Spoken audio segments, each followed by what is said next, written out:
Hi అండి. నమస్తే. Welcome to Suhasini's kitchen. నేను మీ సుహాసిని రెడ్డి. ఈరోజు మన కిచెన్‌లో సమ్మర్ స్పెషల్ రెసిపీని చేసి చూపించబోతున్నా. ఇక ఎండాకాలం వచ్చేసింది. ఎండలు అప్పుడే మండిపోతున్నాయి కదా! మన బాడీకి చలువనిచ్చే ఇలాంటి ఆహార పదార్థాలని మనం ఇక ఎక్కువగా తీసుకోవాల్సి ఉంటుంది. చలువతో పాటు టేస్టీగా కూడా ఉండే ఈ ఆహారాన్ని మీరు కూడా ఒక్కసారి ట్రై చేయండి. మార్నింగ్ టైమ్‌లో బ్రేక్‌ఫాస్ట్‌కైనా, పిల్లల, పెద్దల లంచ్ బాక్స్‌కైనా చాలా చాలా బాగుంటుంది.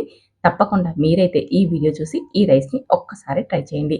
చాలా రుచిగా ఉంటుంది. మరి ఇంకెందుకు ఆలస్యం? ఎలా తయారు చేసేసుకోవాలో ఈ వీడియోలో చూసేసేయండి.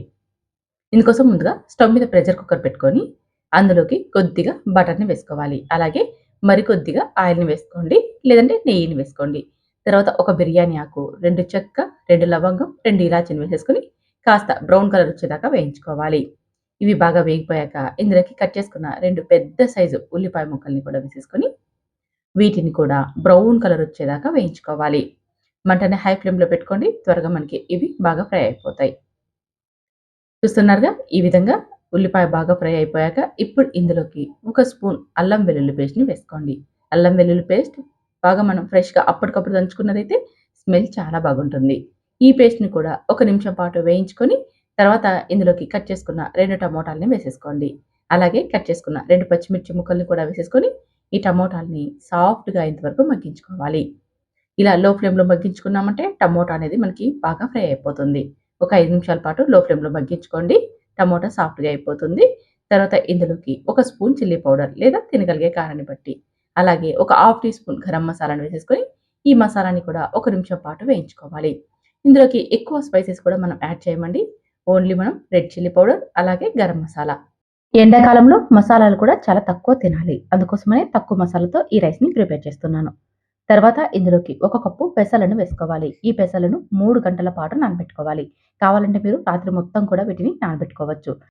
ఇలా నానబెట్టుకున్న పెసలను ఒక కప్పు ఇందులోకి వేసుకోవాలి. అదే కప్పుతో ఒక కప్పు బియ్యాన్ని కూడా గంట ముందు నానబెట్టుకొని ఇందులోకి వేసేసుకోవాలి. ఇలా వేసేసుకొని ఇదంతా కూడా బాగా కలిసేలాగా ఒక 5 నిమిషాల పాటు ఫ్రై చేసేసుకోవాలి. చూడండి, ఒక కప్పు పెసలకి ఒక కప్పు బియ్యం తీసుకోవాలి. అప్పుడే టేస్ట్ అండ్ హెల్తీ కూడా. బియ్యాన్ని గంట పాటు, పెసరపప్పును 3 గంటల పాటు నానబెట్టుకోవాలి. ఇలా నానబెట్టుకున్న వీటన్నిటిని వేసేసుకొని 5 నిమిషాలు ఫ్రై చేసేసుకొని తర్వాత ఇందులోకి 3 కప్పుల నీళ్ళని వేసుకోవాలి. మనం ఆల్రెడీ వీటిని నానబెట్టుకున్నాం కాబట్టి మనకి 3 కప్పుల నీళ్లు పర్ఫెక్ట్‌గా సరిపోతాయి. అంటే మనం తీసుకున్న 2 కప్పుల పప్పు, అలాగే పెసరపప్పుకి 3 కప్పుల నీళ్లు పర్ఫెక్ట్‌గా సరిపోతాయండి. తర్వాత కొద్దిగా కొత్తిమీర తరుగును, అలాగే ఒక హాఫ్ చెక్క నిమ్మరసాన్ని, రుచికి సరిపడా ఉప్పును కూడా వేసేసుకొని ఇదంతా కూడా బాగా కలిసేలాగా కలుపుకోవాలి. ఒకసారి ఇదంతా బాగా కలిపి రుచికి సరిపడా ఉప్పు అయిందో లేదో చెక్ చేసేసుకోండి. ఒకవేళ తక్కువ అనిపిస్తే మరి కాస్త వేసుకోండి. తర్వాత మూత పెట్టేసేసుకొని మంటని మీడియం ఫ్లేమ్‌లో పెట్టి 3 విజిల్స్ వచ్చేదాకా ఉడికించుకోవాలి. మనం ఇక్కడ పెసలను తీసుకున్నాం కాబట్టి ఖచ్చితంగా మనం 3 విజిల్స్ అయితే పెట్టుకోవాలి. చూడండి, 3 విజిల్స్ వచ్చాక ఆవిరి మొత్తం పోయాక మూత తీసి చూపిస్తున్నాను. రైస్ అనేది ఎంత పర్ఫెక్ట్‌గా రెడీ అయిపోయిందో. రైస్ ఇక్కడ కాస్త గుజ్జుగా ఉంటుంది. అయినా సరే హెల్తీ అనమాట.